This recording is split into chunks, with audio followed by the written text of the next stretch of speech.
Frères et sœurs en Christ, bien-aimés auditeurs, auditrices, ce qui est extérieur ne doit pas gouverner nos décisions. Le standard chrétien ne s'applique pas seulement à l'égard de ce qui est mauvais, mais aussi à l'égard de ce qui n'est pas qu'extérieurement bon. Beaucoup de choses sont bonnes selon le standard humain, mais le standard divin les désavoue, car elles sont faites en dehors des ressources de la vie divine.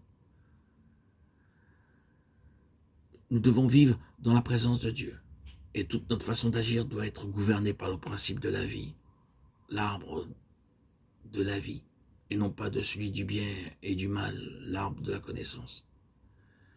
Nous devons voir de mieux en mieux qu'en ce qui concerne la direction à suivre, même si les autres la jugent bonne ou que je la considère aussi comme bonne, ou même si les circonstances sont favorables, je dois toujours être sensible aux réactions de la vie de Christ en moi, être sensible à ma vie intérieure, à cette présence de Christ en moi qui m'édifie, qui me renforce par cette nouvelle naissance où j'ai reçu par mon baptême l'Esprit Saint. Je dois toujours vivre par cette vie nouvelle en moi et non par simplement l'intellectualisme, la connaissance et le savoir qui ne mènent à rien. Vivre cette vie nouvelle qui est de Christ et vivre une vie véritablement chrétienne qui nous permet d'aller de l'avant dans de nombreux domaines. Et c'est ainsi que notre vie intérieure se fortifie et elle ne peut s'affaiblir ni fléchir. Car vivre notre vie intérieure sans être gouverné par l'intellectualisme, la connaissance surabondante qui amène beaucoup d'orgueil et nous rend imbus de nous-mêmes et qui voile l'Esprit Saint qui nous a été offert, alors nous ne pouvons avancer. L'onction intérieure confirme le bien fondé d'une chose, mais l'absence d'onction indique que l'approbation divine s'est retirée.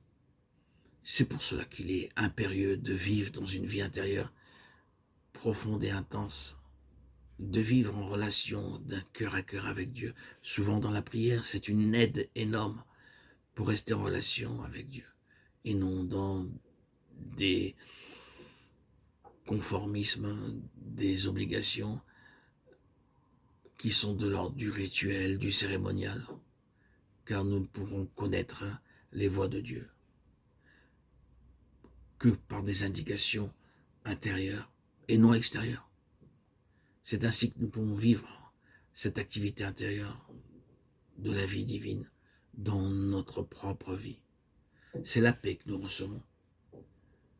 C'est cette paix, cette joie intense, infinie, immense, qui nous comble, cette plénitude dans l'esprit, qui nous montre le chemin à suivre. C'est cela, être en Christ. C'est cela, vivre de Christ. Marcher par l'esprit.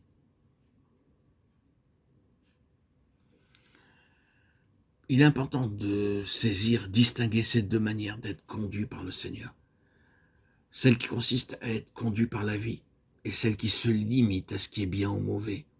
Oh, as-tu compris, as-tu saisi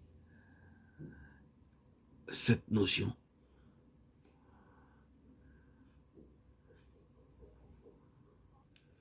Elle est si importante, car c'est par la vie seule et non par la lettre que nous pouvons rencontrer et être conduits à Dieu et vivre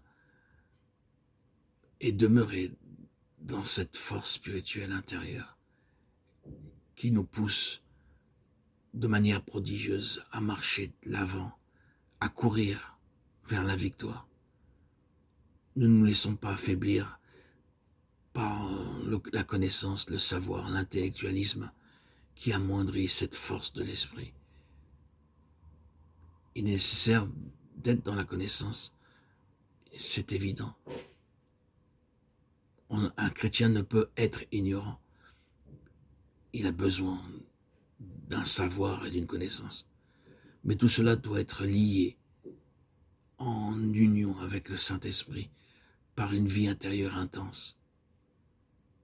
Seule notre vie intérieure a plus de puissance et de pouvoir que la vie extérieure.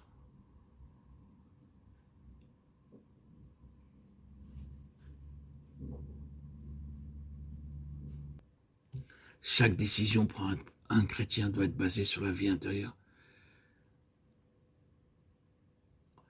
Un chrétien ne doit pas parvenir à prendre une décision autrement que parce que lui indique la vie, cette vie qui est en nous et qui s'élève pour faire une chose.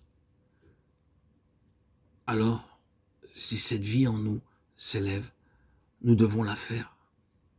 Mais si la vie intérieure diminue lorsque nous avançons dans un certain domaine, alors nous devons aussi nous arrêter. C'est cela, marcher par l'esprit. Il y a cet ajustement constant à faire.